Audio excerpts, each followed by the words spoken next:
The new GIGABYTE Aero 15 builds off the popular Aero 14 laptop. With the GTX 1060 graphics card, i7 CPU, and 10 hours of battery in a slim chassis around 4.5 pounds, the Aero is one of our favorite do-everything laptops ever.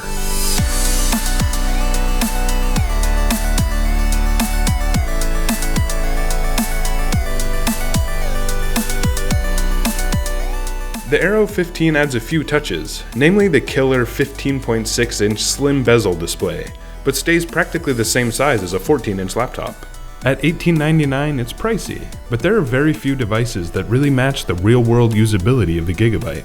First thing to know, the Aero series aren't exactly gaming laptops. They're do-everything ultra-performance laptops, something that has disappeared in the market. Typically, you find giant gaming laptops or slim ultra-portables with tiny or non-existent GPUs.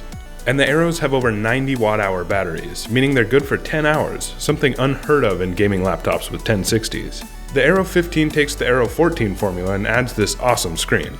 You might recognize this IGZO display from the Dell XPS series. Here, we're using the non-touch HD version, though a 4K model is available.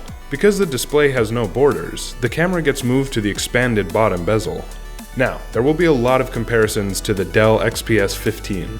They're very similar laptops, both machined aluminum with big batteries, identical displays, i7 7700 HQ CPUs, and 16 gigs of 2400 speed RAM.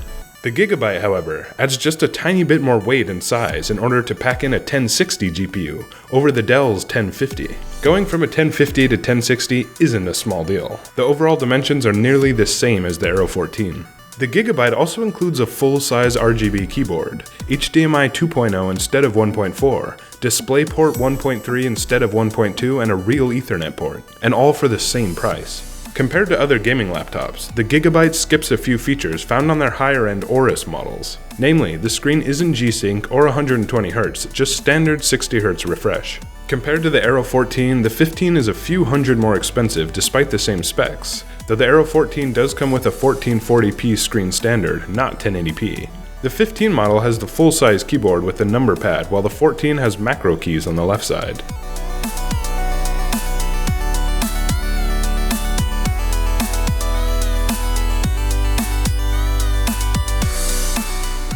Speaking of the keyboard, the key feel is pretty nice, and the individually lit keys are an added bonus. Because GIGABYTE is basically pulling the best features from their Aorus laptops, the software is super solid, meaning the fan controls work well to keep the laptop cool, though you can tweak them as you like. You can also monitor other details like processor load and thermals. As for performance, the Aero 1060 is only 8 to 10% slower than the desktop 1060 in our tests, which is pretty dang impressive. Considering the latest ports, you can plug in a 5K monitor or higher refresh rate monitors to get the full potential of the GPU.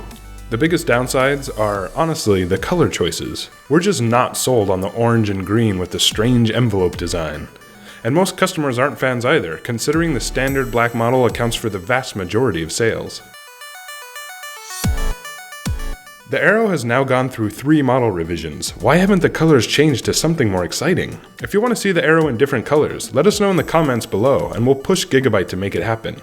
Our choice would be high gloss white like the new Aorus motherboards, or matte silver like the Designaire Z270.